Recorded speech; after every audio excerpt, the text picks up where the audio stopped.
따라하실까요? 거절감의 상처 이겨내기.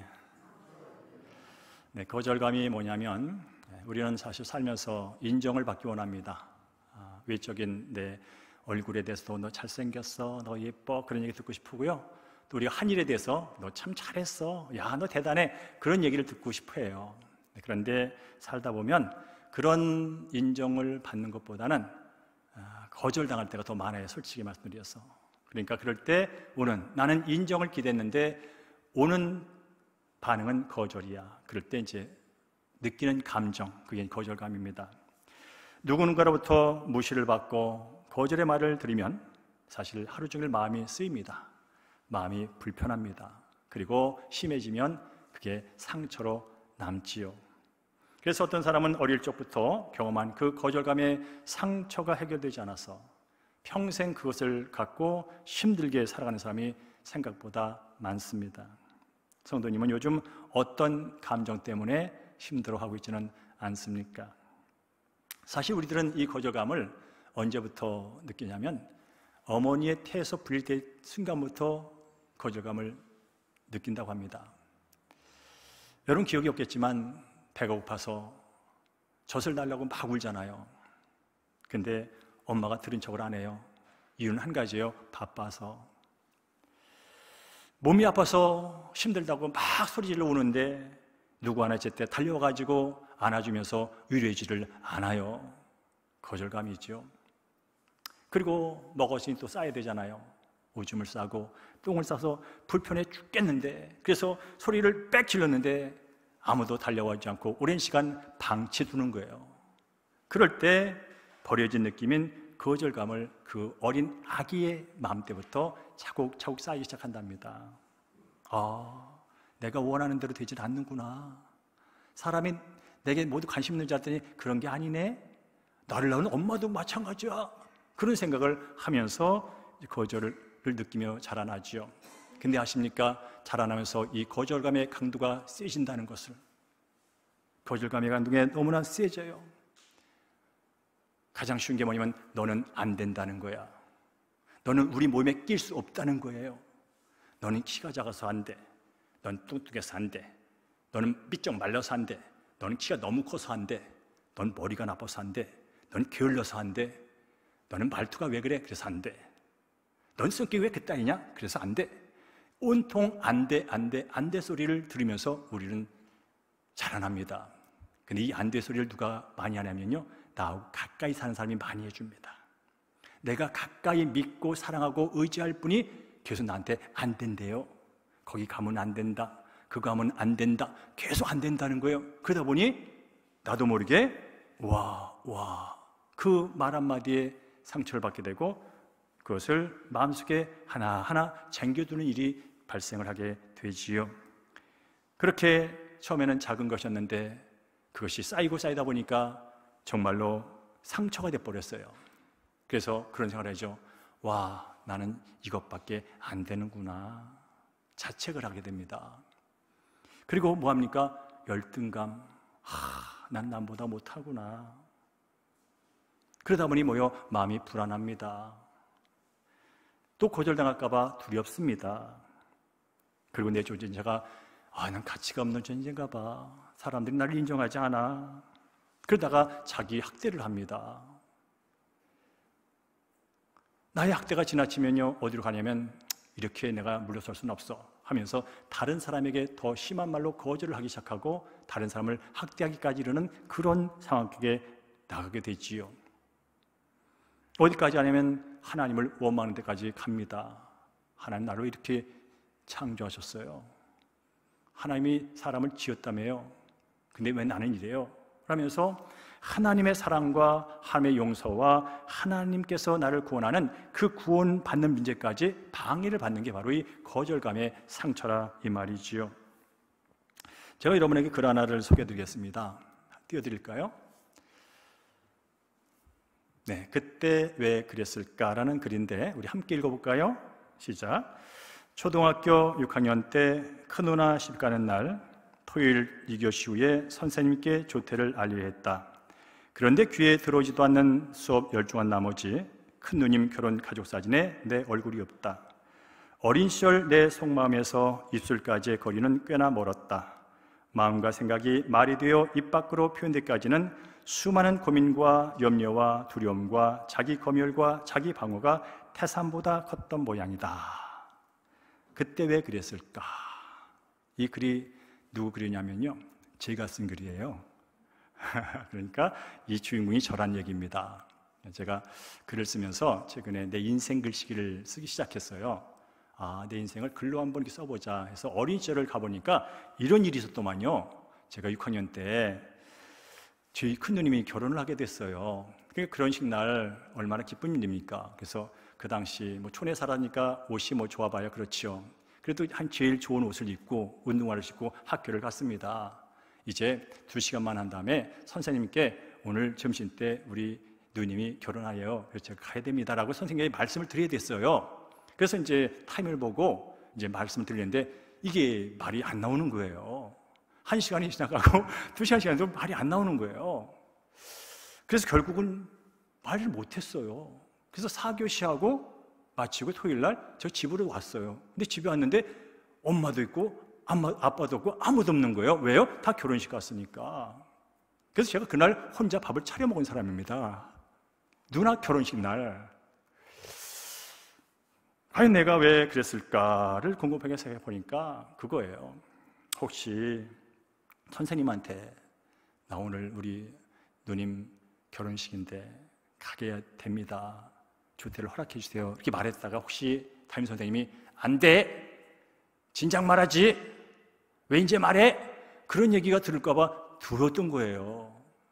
그래서 시간 조마조마하다가 마음은 불안한데 그 말을 못하고 결국은 뭐예요?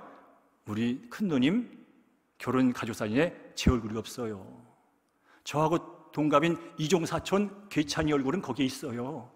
걔는 자기 친누나도 아닌데 사촌 누나 결혼한다고 선생님한테 말하고 왔어요. 근데 저는 말을 못했어요. 왜요? 안 돼라는 말 들을까 봐.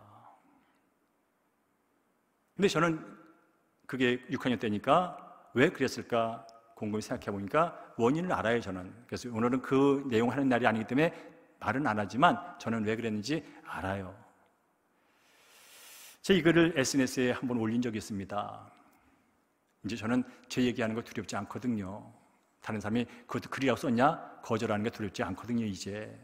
그냥 내 얘기를 할 뿐이거든요. 그래서 올렸더니 제 친구들이, 특히 대학교에 있는 친구들이 답글을 썼어요. 아니, 네가 그랬다고? 믿기지가 않는데? 그렇게 대답을 해요. 와, 너가 그렇게 그런 말도 못했던 애가 어떻게 아나운서가 됐어? 어떻게 대학교 때 그런 일을 해? 와, 너 그런 일이 아닌데? 그렇게 반응을 해요. 어쨌든 간에 거절당할까봐, 안 되라는 말 들을까봐 결혼식 누나, 결혼식도 못 갔던 사람이 제가 많은 사람 앞에서 개그도 하고요, 사회도 보고요, 아나운서도 했고요, 기자도 했고요, 오늘 여기서 여러분 앞에서 그냥 담담하게 말씀을 전하게 됐다, 이 말이지요. 어떻게 저를 변화시켰을까? 그것은 우리의 주제가 아니기 때문에 넘어가겠습니다. 어떻든 간에 그런 거절감 속에 우리는 살아난다는 거지요. 골리앗 끝장내기라는 책을 제가 이제 몇 년 전에 사서 읽었습니다.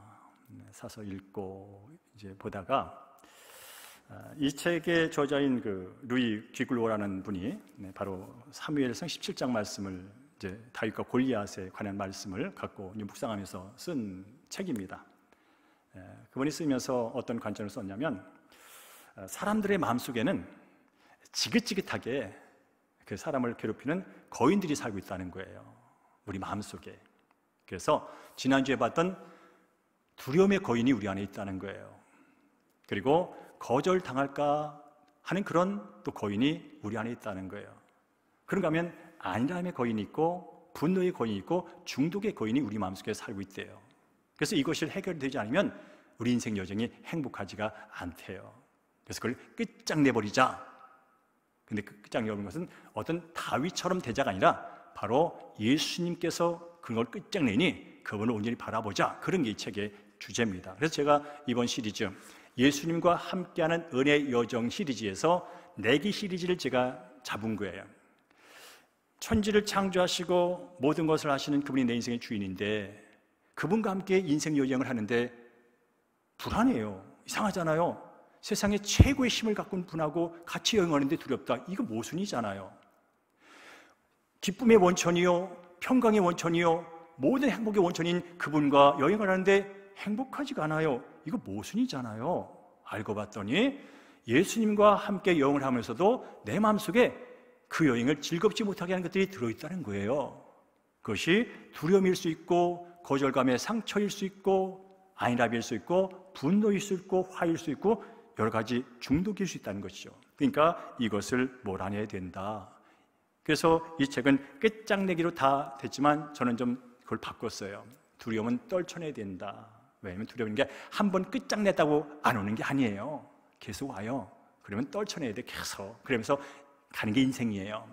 자, 거절감의 상처. 거절감은요, 여러분 한 번 끝장냈다고 안 오는 게 아니에요. 오늘도 여러분 문 밖에 나가잖아요. 그러면 여러 가지 기다리고 있을 거야. 여러분 인정받고 싶은데 인정하지 않는 그런 언어와 표정들이 여러분을 기다리고 있다고요. 그럼 어떻게 하겠어요? 어제는 끝장냈지만 또 다 왔거든요. 이겨내야 되는 거예요. 그 밖에 이제 다음 주 3가지도 또 말을 하겠는데, 어쨌든 간에 오늘 거절감의 상처 이겨내기라는 주제를 갖고 말씀을 나눕니다. 오늘 사무엘상 17장 우리가 28절을 읽었는데요. 이제 여러분 아는 것처럼 다윗이 그 전쟁터에 왔잖아요. 근데 이스라엘 군대들이 사울 왕을 비롯해서 골리앗 앞에서 쩔쩔매고 있단 말이죠. 쩔쩔매고 있단 말이죠. 그래서 와보니까 이상한 거야. 그래서 그렇게 한마디 하잖아요. 할례받지 않은 블레셋 사람이 누구기에 살아계시는 하나님의 군대를 모욕하는 거예요. 이렇게 다윗이 얘기를 했단 말이죠. 그러나서 이제 가보니까 큰형님이 계신 거예요. 큰형님의 이름은 엘리압.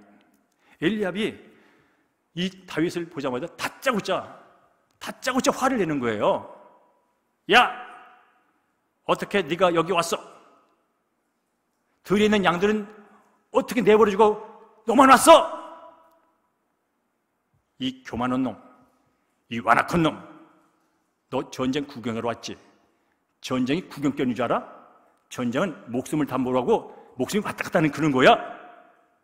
어디라고 이쪽 왔는데 왔어? 하면서 화를 팍 낸 거예요. 누가? 큰형님이. 다윗이 누구? 8번째 막내. 여러분 보통 그 큰형님이고 8대쯤 되면요, 이 큰형님은 아버지 뻘로 같은 거예요, 한마디로 말하면. 그러니까 이 막내가 왔으면 야 어떻게 왔어? 너 조심해야지. 그렇게 해야 칭찬이란 말이에요. 너 어쩌려고 왔어? 그렇게 위로해주고 그렇게 안아줘야 그게 큰형이 할 역할이란 말이에요. 근데 다짜고짜 화를 내면서 이 교만한 놈, 이 완악한 놈 하면서 소리를 질렀단 말이죠. 그 소리를 들은 다윗은 그야말로 그 순간, 그 전쟁터에 온 그 순간 자기 정체성을 거절받은 거예요. 거절당한 거예요. 여러분이 만약에 어떤 모임에 가서 좀 나도 끼고 싶어요. 그러면 사람들이 눈총을 주면서 넌 우리 모임에 낄 자격이 없어, 이 자식아. 넌 우리하고 달라. 우리는 너보다 수준이 높아. 하면서 거부한다면 그때 여러분 마음에 상처가 있어요. 그리고 여러분께서 이제 뭔가 생각이 있어가지고 마음에 주장이 있어가지고 의견이 있어가지고 한마디 한단 말이죠. 그럼 그걸 누가 듣자마자 끝까지 안 듣고 네가 뭘 한다고 그래 자식아, 네가 뭘 한다고 그래, 그렇게 바로 또 내지르는 분이 있다면 여러분 그때 그냥 마음이 덜컹하면서 아주 상처를 받습니다. 지금 그런 일이 벌어진 거예요. 사실 이 상황을 읽어보면 알겠지만 이 저자는 그렇게 말합니다. 왜 그 형님이 정말 마음을 열고 막내를 안아줘야 할 형님이 왜 그렇게 막내에 대해서 모질게 화를 내면서 그렇게 거절의 말을 했을까라고 할 때 이 글을 쓴 류기호 목사님이 그렇게 해석을 했습니다. 형 엘리압이 마음속에 거절감의 상처가 있다는 거예요. 형 엘리압의 마음속에 거절감의 상처가 가득 차 있었다는 거예요. 그래서 그 거절감이 밖으로 이렇게 투영되어 나왔다는 거예요. 그래서 그 거절감이 뭐냐면, 여러분 사무엘상 16장을 읽어보면요, 이제 사울왕이 하나님께 기름받았지만 하나님의 뜻대로 살지 않아요. 그래서 하나님께서 아우 내가 사울왕을 세운 걸 후회한다 그러면서 다음 왕 세워야지 하면서 이제 나이가 지긋한 노인된 사무엘 선지자에게 자 저기 이새의 집에 가서 그 자손 중에 자식 중에 한 명을 기름 부도록 해라. 내가 하나 선택해 놓은 게 있어 라고 했어요. 그래서 이제 나이 많으신 선지자 사무엘이 이새의 집에 갑니다. 뭐 하라고요? 사울이 이어서 2대 왕의 기름 부음하려고 가서 이제 모았죠. 이새요, 지금 하나님께서 사울이 이어서 왕을 세운다고 했는데 당신의 아들 중에 세운답니다. 자, 당신의 아들들 다 모이게 하시오 이렇게 말했단 말이죠. 그래서 첫째도 오고 둘째도 오고 셋째도 오고 넷째도 오고 다섯째도 오고 여섯, 일곱째가 다 섰어요. 막내는 아예 들어오지도 못했어요. 다윗은 그냥 낀 자리가 아니라고 생각했으니까. 이새도 되면 첫째 장남인 엘리압이 될 거야. 심지어 선지자인 사무엘까지 생각했거든요. 다음에 왕은 첫째 장남 엘리압이겠군 이렇게 생각하고 기름을 부으려고 하는데 하나님이 걔 아니야, 첫째 아니야, 그럼 둘째인가? 둘째 아니야, 그럼 셋째인가? 셋째 아니야, 그럼 넷째인가? 넷째 아니야. 쭉쭉 가다 보니까 일곱째도 아니야. 없어 이제. 그래서 물어보잖아요. 아들 또 없어요? 하나 있지요. 있긴 있는데 지금 저 들에서 양치고 있어요. 빨리 오라고 그러세요. 그리고 결국 뭡니까? 막내에게 기름 부음을, 왕의 기름 부음을 합니다. 그때 여러분 7 형제 중에 가장 누가 상처받는지 아세요? 장남인 엘리압이 상처가 된 거예요. 왕이 됐어도 누가 먼저 돼도 내가 돼야 할 거야. 나이가 많아도 내가 먼저고, 서열을 따져도 장남 내가 먼저고, 키를 봐도 내가 먼저고, 힘을 봐도 내가 먼저고, 싸움 경력을 봐도 내가 먼저야. 근데 뭐라고? 아니 지금 저 애기 같은 양치고 있는 제 왕을 삼겠다고? 그때 상처를 크게 받은 거예요. 아니 하나님은 무슨 기준으로 왕을 기름 붓는 거야? 아니 비교를 해봐. 지금 나하고 다윗하고 비교 대상이나 돼? 그런데 기름 부음은 다윗에게 된 거예요. 그때 마음의 상처가 컸던 거예요. 그러니까 그때부터 하나님에 대한 믿음도 약해지고, 다윗만 보면 짜증나고 화가 나고, 내가 뭐가 부족해서, 내가 다윗보다 못하다고 나를 기름 붓지 않았어, 이렇게 화가, 분이, 상처가 막 쌓이기 시작한 거죠.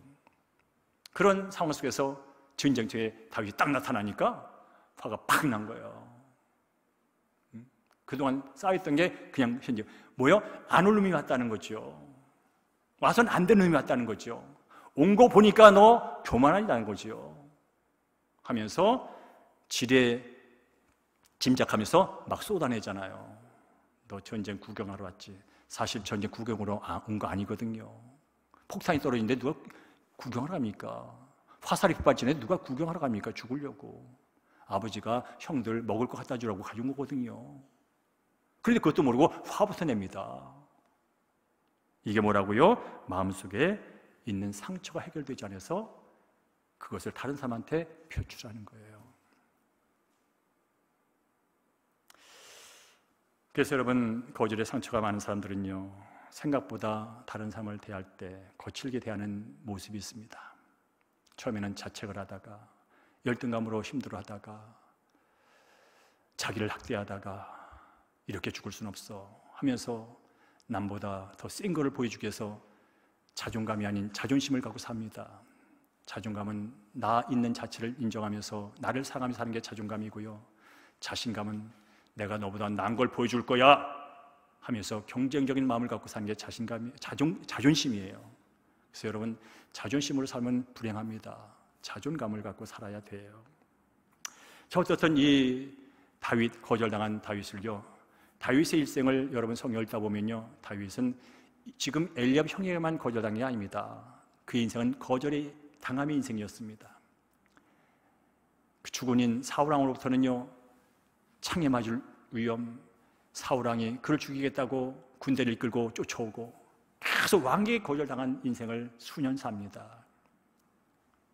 그럴 뿐 아니라 누구한테 거절당하게 하십니까? 왕이 된 다음에 그 아들 압살롬에게 거절당합니다. 아버지, 더 이상 아버지가 왕인 거 인정할 수 없어요. 이제 지금부터 내가 왕 될 거예요 하면서 반역을 일으킵니다. 여러분, 그 아들에게 반역당할 때 그 아버지의 거절감이 얼마나 클까요? 그때 여러분 부모는 자녀들이 그렇게 나올 때 좌절감을 느낀답니다. 그게 거절감 중에 하나의 감정이에요. 와, 부모로서 내가 자식을 저렇게 키웠구나. 제 탓이 아니지 내 탓이지 하면서 좌절감을 느낀대요. 바로 이것이 다윗이 살아오면서 겪었던 많은 거절의 모습이었어요. 그런데 성경을 읽다 보면 다윗은 자기가 받은 그 거절의 상처를 마음속에 꼭꼭 쏟다가 보복했다는 말이 없어요. 너 나한테 거절의 말을 했지, 나를 화내게 만들었지 하고 왕이 돼가지고 막 보복하지 않았대요. 상처를 상처로 갚지 않았대요. 그러면 왜 그랬을까? 어떻게 가능했을까? 질문하게 되는 거지요. 자, 그것이 다윗의 얘기라면, 자, 예수님과 함께 은혜로운 여정을 하고 있는 나는 천지를 만물을 창조하시고 기쁨의 원천이신 그분과 모든 걸 아시는 그분과 인생을 여행을 하고 있는데 왜 내 마음은 여전히 어두울까? 왜 즐겁지 않을까? 왜 내 마음은 아플까? 왜 나는 두려울까? 왜 나는 다른 사람의 한마디에 묶여가지고 눌려가지고 그렇게 상처를 받았다고 그렇게 힘들어할까? 그런 질문 해볼 수 있잖아요. 그게 바로 내 실존이니까. 그러면서 오늘은 그 얘기를 하기로 원합니다. 이 시간은 심리학 시간도 아니고 상담 시간도 아닙니다. 그래서 거절감을 이렇게 극복하세요, 심리학적으로 상담학적으로 여러분에게 소개할 수는 없습니다. 이 짧은 시간에. 그리고 일일이 1, 2, 3, 4 해갖고 할 수는 없어요. 단지 성경적인 관점에서 제가 몇 가지를 확인해 볼게요. 따라할까요? 하나님이 보시는 내가 진짜 나다. 아멘. 우리 함께 이사야서 43장 1절과 4절 말씀을 함께 읽습니다. 시작. 내가 너를 구속하였고 내가 너를 지명하여 불렀나니 너는 내 것이다. 내가 내 눈에 보배롭고 존귀하며 내가 너를 사랑하였은즉 이라고 말씀해요. 여기서 내가는 하나님이에요. 너희는 바로 하나님의 백성, 하나님의 자녀를 말합니다. 구약으로 말하면 이스라엘 백성을 말할 것이고요, 신약으로 말하면 예수 그리스도 안에서 구원받은 사람들, 우리 그리스도인들을 말합니다. 하나님 말씀합니다. 내가 너 구원했어. 죄 때문에 죄 형벌로 영원히 고통 가운데 살다가 영원히 경쟁하며 비교하며 열등감, 우월감 반복하며 시도타다가 죽을 인생, 그러다가 영원히 지옥 빠질 너 내가 구원해 줬어. 근데 알아? 너는 내 것이야. 내가 누군지 알아? 나는 창조주야. 나는 은혜와 자비가 넘치는 그런 하나님이야. 근데 너는 내 거야. 내 거라는 의미가 뭔지 알아? 내가 너 책임진다는 거야. 세상에 다 떠나도 나는 너를 버리지 않는다는 게 내 거란 뜻이야. 너는 내 거니까. 그래서 나는 너를 어떻게 보는 줄 알아? 너는 보배 중에 보배야. 왜냐하면 너를 살리기 위해서, 너를 나 자녀 만들기 위해서 내 아들 독생자를 죽였거든. 내가 가장 사랑하고 아끼는 존재가 너를 위해 죽었어. 그래서 너는 그 과정을 통하여, 그걸 믿음을 통하여 내 자녀가 됐기 때문에 너는 무엇보다 존귀하고 보배로운 자야. 그래서 나는 너를 사랑하지 않을 수가 없어. 아니, 그전에도 살았는데 나의 사랑은 영원히 끝나지 않아. 이게 바로 이사야서 43장 1절에서 4절이 주는 말씀이에요. 그게 뭐냐면 바로 저와 여러분, 이 자리 예배드리는 여러분, 각 가정에서 유튜브로 예배드리는 우리 한 사람 한 사람을 하나님이 지금 이렇게 보고 있다는 거예요. 내가 볼 때는 머리도 나쁘고, 내가 볼 때는 흙수저고, 내가 볼 때는 욕만 먹고, 내가 볼 때는 인정도 못 받고, 내가 볼 때는 취직도 안 되고, 내가 볼 때는 공부도 못하고, 그렇더라도 하나님 볼 때는 보배라는 거예요. 그래서 여러분, 나를 보는 관점이 세 가지가 있다잖아요. 내가 나를 보는 나. 여러분은 여러분 스스로 어떻게 보고 있습니까? 그런가 하면 다른 사람이 나를 보는 내가 있다잖아요. 그 다음에 어떤 게요? 하나님이 나를 보는 내가 있다잖아요. 여러분, 내가 보는 나와 다른 사람이 보는 나는요, 만족할 수가 없어요. 자존감을 쉽게 갖기가 쉽지 않아요. 가져봐야 열등울 왔다 갔다 시소찰 뿐이에요. 교차할 뿐이에요. 그런데 우리는 예수 안에서 나를 잘 봐야 돼요. 예수 안에서 하나님 나를 어떻게 보는지를 보고 사는 게 예수 그리스도 믿고 사는 사람들의 정체성이라면, 여러분, 그것이 바로 거절감을 이기는 첫 번째 방법이라는 거예요. 자, 지난주에 두려움을 떨쳐내는 것 두 가지를 말씀드렸어요. 우리는 정말로 인생의 두려움, 내가 해결할 수 없는 능력 밖의 일들이 순간순간 툭툭 떨어져요. 그때마다 이거 어떻게 해결해야지 두려워요. 그때 여러 가지 방법이 있지만 두 가지를 말씀드렸어요. 첫째로 지금 내 앞에 와 있는 두려움은, 문제는 내가 믿는 하나님보다 작다. 반대로 말하면 내가 만난 문제가 아무리 클지라도 내가 믿는 나의 하나님 아버지는 더 크시다. 그러니 그분께 의뢰하고 그분께 도움을 요청하면 그분께서 해결할 수 있어 라고 하는, 하나님이 더 크다고 하는 그 의식을 갖는 것. 동시에 그 하나님이 멀리 있는 것이 아니라 바로 항상 나 함께 항상 계다는 임재의식을 갖고 살라고 그랬어요. 그럴 때 두려움을 이길 수 있다고 그랬어요. 여러분, 두려움은 많은 지식도 필요하고 힘도 필요하겠지만 그거 갖고는 안 돼요. 왜냐하면 여러분이 아무리 지식 쌓아도 여러분보다 더 많은 지식을 가진 사람이 있어요. 여러분이 많은 돈을 가져도요, 여러분보다 더 많은 돈을 가진 사람이 있어요. 여러분이 힘을, 권력을 가져도 그보다 더 큰 권력을 가진 사람이 있다는 말이에요. 그러니까 항상 내가 만난 문제보다 하나님은 더 크시다. 근데 그분이 항상 나와 함께 하신다. 언제든지 도와줄 준비, 언제든지 보호할 준비, 언제든지 인도할 그런 분이 내가 믿는 하나님이다. 이럴 때 두려움을 이길 수 있다고 말씀드렸어요. 그런가 하면 거절감은 뭐라고요? 하나님이 보시는 내가 진짜 나다라고 믿고 사는 거예요. 따랄까요? 하나님과의 관계 안에서 나를 보는 인식이 중요하다. 아멘? 자, 두려움을 이기려면 하나님이 함께 한다고 하는 의식이 중요해요. 그런가 하면 거절감의 상처를 이기며 살려면 내가 하나님 안에서 하나님 나를 보호했고 존귀하게 보인다고 하는 그 인식이 필요하다는 거예요. 그럴 때 우리는 출신 배경이나 외모나 지식이나 소유나 평판으로부터 자유로울 수 있다는 거예요.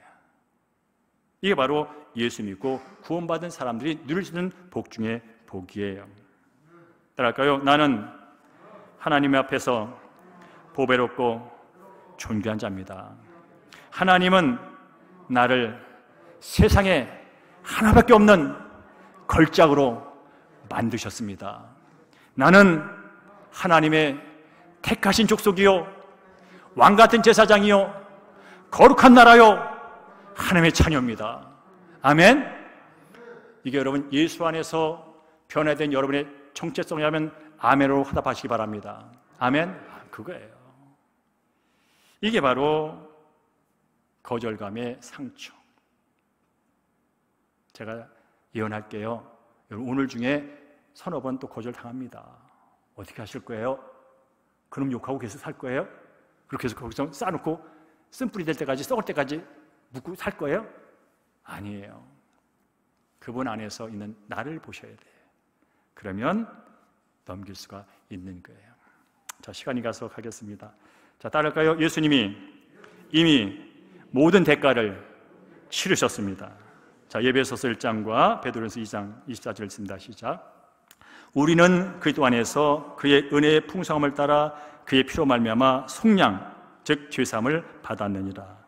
그가 채찍에 맞음으로 너희가 나음을 얻었나니라고 말합니다.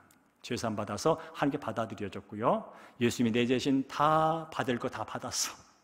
고난 받을 거 받았고, 거절 받을 거 다 받았고, 배척 받을 거 다 받았고, 내 대신 그분이 다 받으심으로 나는 나음을 얻었다는 거예요.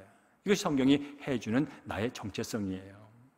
그래서 우리는 늘 믿어야 돼요. 내가 하나님께 속하고 하나님 앞에 보배롭고 존귀한 자로 살아갈 수 있는 것은 내 의나 내 자선이나 내 열심이나 내 종교심으로 된 게 아니라 바로 하나님의 아들 독생자 예수께서 이 땅에 인간의 몸을 입고 오셔서 내 대신 십자가에 달려 죽는 그 과정을 통하여 그 십자가 죽음 안에 내 모든 저주가 들어있고 내 모든 아픔이 들어있고 내 모든 상처가 들어있고 해결됐다고 하는 사실을 우리가 믿을 때, 그때 하나님께서 우리를 자녀 삼아주시고 그 정체성 안에서 살아갈 수 있도록 은혜를 베풀었다면 이 자리에 나오신 여러분은 그 믿음 가운데서 그런 백성으로 거룩한 존재가 되어 하나님께 예배드리는 하나님의 자녀인 줄로 믿습니다.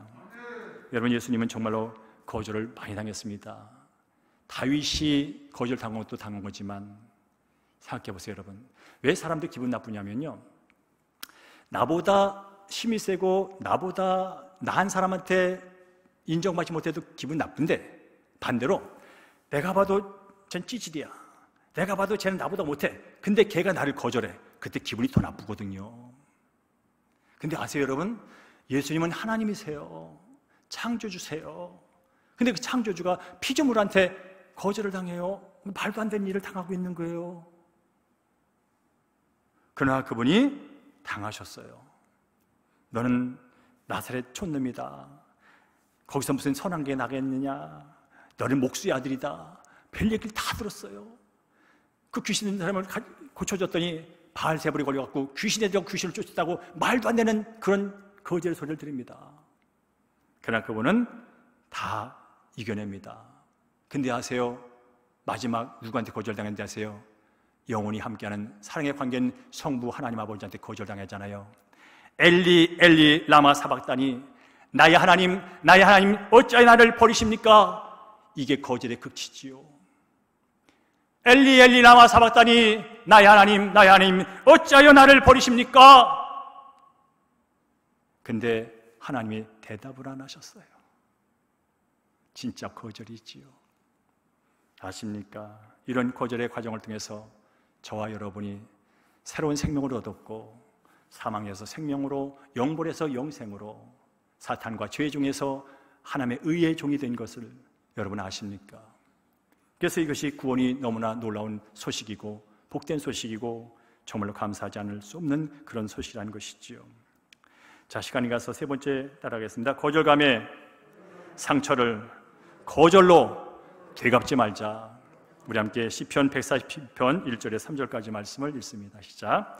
내가 소리내어 여호와께 간구하는도다. 내가 내 원통함을 그 앞에 토로하며 내 우환을 그 앞에 진술하는도다. 내 영이 내 속에서 상할 때에도 주께서 내 길을 아셨나이다. 아멘. 아, 그렇구나. 다윗이 그렇게 원통함을 당하고 거절을 당하고 핍박을 당하고 힘들었는데 그가 학대로 당하지 않고 거절로 되갚지 않은 이유가 있구나. 그는 항상 원통함을 당할 때 하나님 앞에 토로했답니다. 우환을 당할 때마다 하나님 앞에 가서 자세하게 진술했답니다. 마음에 상처가 있을 때마다 하나님께 나가 말함으로 치유받고 하나님께서 하라는 대로 인도함으로 회복됐답니다. 그렇구나. 나 같으면 누군가 나를 인정하지 않고 나를 거절하면 당장 쫓아가서 쏘아붙이고 싶은데 이 다윗은 하나님께 먼저 달려갔구나. 달려가서 소리 높여 외쳤구나. 부르짖었구나. 토로했구나. 진술했구나. 그리고 하나님의 마음으로 치유받고 그 다음 어떻게 할지를 알았구나. 다윗아, 네가 기분 나쁘다고 가서 쏘아붙인다고 순간은 기분이 좋을지 모르지만 더 큰 보복이 기다리고 있단다. 거절받다 했다고 네가 더 심하게 대하면 그 순간은 기분 좋을지 모르지만 그 뒤에 어떤 거절이 너를 찾아올지 모른단다. 어떻게 할래? 어떻게 할래? 그 말을 들을 때 다윗은 알았어요. 아, 그렇구나. 거절감을 거절로 갚는다고 거절이 해결되는 게 아니구나. 또 다른 거절을 낳을 뿐이구나 하면서 하나님 앞에서 해결받고, 그렇지, 사람은 다 하나님을 떠난 죄인들, 자기 주장 속에서 자기 자존심 하나 버티려다가 낑낑대다가 죽는 거 인생. 저 사람이 저렇게 말하는 건 옛날에 그런 상처가 있을 거야. 저렇게 거친 말을 하는 것은 아마 어렸을 때 거친 언어를 듣고 살았을 거야. 저 사람이 저렇게 얘기 못하고 말하는 건 그 마음속에 아직도 그 상처가 있기 때문에 그저 나한테 그렇게 표현됐을 뿐일 거야. 그렇게 여유롭게 그것을 받아들이게 되는 거예요. 그럴 때 우리는 그 상처로부터 벗어날 수 있고 이겨낼 수가 있게 되는 거지요. 말씀을 정리합니다. 여러분 원통하십니까? 원통할 수 있습니다. 여러분 분하십니까? 분할 수 있습니다. 상처 때문에 아프십니까? 아플 수 있습니다. 근데 오늘 시편의 기자처럼 먼저 하나님께 찾아가는 거예요. 그리고 시작을 하는 거예요. 하나님 없이 먼저 달려가잖아요. 커져요. 일만 커져요. 상처만 더 커져요. 그래서 오늘은 우리는 먼저 이 예배 시간이 뭐예요? 여러분 지난주 한 주 살 동안 거절받은 일이 한두 가지가 아니야. 지난 한 주 동안 원통한 일이 한두 가지가 아니야. 그 마음 갖고 오셨다면 여러분 설교만 듣고 그냥 그 마음 갖고 가시겠습니까? 함께 토로하시고 내려놓고 가셔야지요. 하나님이 주는 마음 갖고 주님의 마음 갖고 가셔야지요. 그래 여러분 그 거절의 상황 속에서 또 승리하며 살지 않겠습니까? 거절은 언제 어디서나 만날 수 있는 겁니다. 끝장낼 수 있는 게 아닙니다. 이때 중요한 것은 항상 하나님 관계 안에서 나를 보는 것입니다. 내가 보는 나도 아니고 네가 보는 나도 아니고 하나님이 예수 그리스도 안에서 보는 나, 그게 진짜 납니다. 그리고 여러분 하나님께서는 그렇게 말합니다. 너는 보배고 거룩한 자다. 화나고 힘들 때마다 그냥 드내세요. 나는 예수 그리스도 안에서 보배롭고 존귀한 자다. 나는 예수 그리스도 안에서 의로운 자다. 나는 예수 그리스도의 성령의 능력으로 너끈히 이기도 남는 예수의 마음을 품은 자다. 예수 십자가로 말미암아 나의 모든 죽음의 문제, 거절의 상처의 문제는 해결됐어. 해결된 걸 갖고 내가 자꾸 현상에 매여가지고 쩔쩔내면서 화내며 분내며 에너지 소비할 일은 없지. 그렇게 여러분 스스로 말을 하는 거예요. 그리고 무엇보다 하나님의 사랑은 조건이 없어. 하나님의 사랑은 아낌없이 끝까지 나를 사랑하시고 그 어떤 것도 하나님의 사랑에서 끊을 수 없다고 그랬어.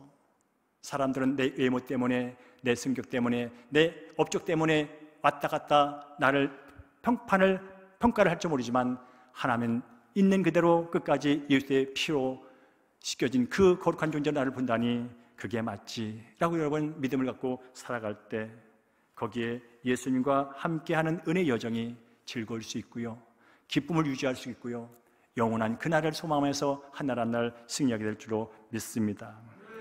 이 마음을 하고 마치겠습니다. 따라할까요? 나는 예수 안에서 충분히 가치 있고 충분히 귀한 사람이다. 아멘.